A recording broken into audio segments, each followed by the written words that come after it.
I have a confession to make. I'm not unique. I like all the typical things that boys like. Cars, robots, superheroes, sports. But recently, I rediscovered a niche interest of mine that possibly was pretty unique. Does this look familiar to you? Well, if you didn't know, these are called Uglydolls, and Uglydolls are a toy line that were somewhat of a phenomenon in the early 2000s. So, why am I only just now talking about them in 2026? Well, last month I spent a few weeks at my mom's house while she was away on a trip. Usually I'm there for visits or meals, or something happening during the day, so it was actually a little strange to sleep and stay overnight. I wasn't used to it, or my room. Now, since I don't sleep with pillows, we're not getting into that today, I'm used to sleeping on my back or using my arms. But there are a few key differences between my childhood bed and my, adult bed. That sounds weird. The blankets at my mom's house are heavier, the windows are at a different angle, but most importantly, the biggest difference of them all is that on my childhood bed, there are plushies. Now, I'm pretty heartless. The bigger plushies get cast to the side and placed on the ground, and then I put them back in the morning. Sometimes. And so I did that. Big Polygirl over here, big Kirby over there, and then it's you. I haven't seen you in ages. Well, you're not too big. Actually, you're pretty flat.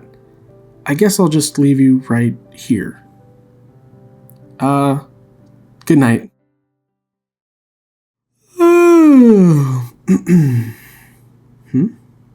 Wow. My neck doesn't hurt, and I feel super rested. Did you help me sleep? Guys, I was so emotional in this moment. I got so sad thinking that this childhood plush of mine had waited years for a moment like this. And then all the memories came flooding back. So if you didn't recognize him, this is Icebat, and he's an Uglydoll. I met my Icebat at a belated birthday party celebration. A family member gifted me both Icebat and a little matching journal to go with. At the time, I think I was starting to grow out of plushies and getting more interested in Legos and video games, but even though that was true, I couldn't help but fall in love with him. There was something about his design that was, and still is, so whimsical. The tag on Icebat gave him a personality, and his smaller size made him super easy to hug and play with. I really liked how this plush toy had a funny little backstory, and that he directly addressed me. It was in this moment that I was enlightened to the doll experience. That was until the incident. On one dark October day, my mom came into my room with the most guilt-ridden look on her face. I didn't know what was wrong. I didn't know if I was in trouble. All she said was, "I'm sorry." My concern grew deeper. Then she spoke up. "I need you to see something." We crossed the house and entered the tortoise's room. His name was Squirt. Squirt was a Russian tortoise that my goofy dad gifted to me some years earlier. My parents were divorced. Squirt was the type of gift that was more of a hassle than anything else, but he was pretty cute. And one of Squirt's absolute needs was a heat lamp at 85 degrees Fahrenheit. At all times. You may see where this is going. Someone, we still don't know who, probably me, had left Icebat on top of Squirt's glass enclosure, and the heat lamp had been moved to hover directly above Icebat. I was at a loss for what I had just seen.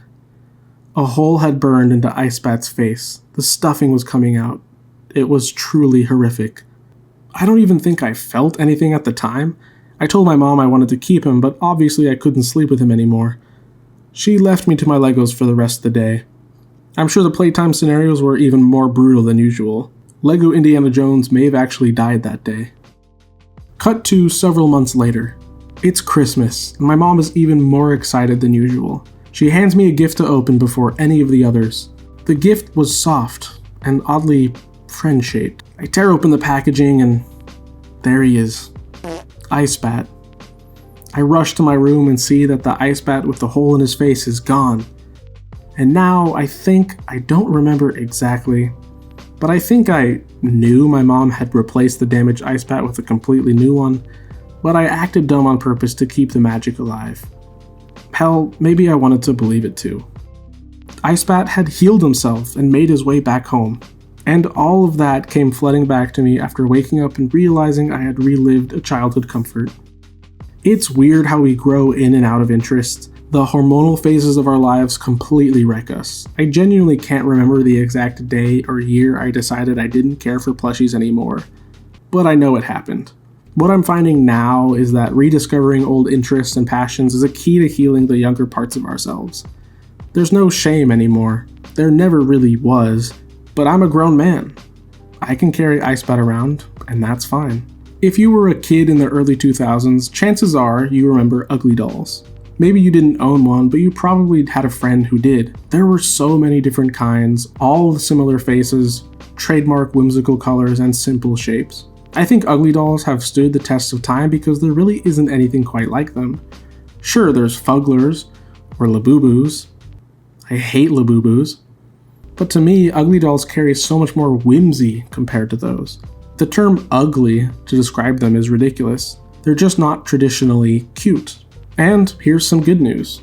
Ugly Dolls are back in production, I think. There have been products released as recently as 2025, so you might have the opportunity to find a new Ugly Doll friend. And with that, I'll see you in the next one.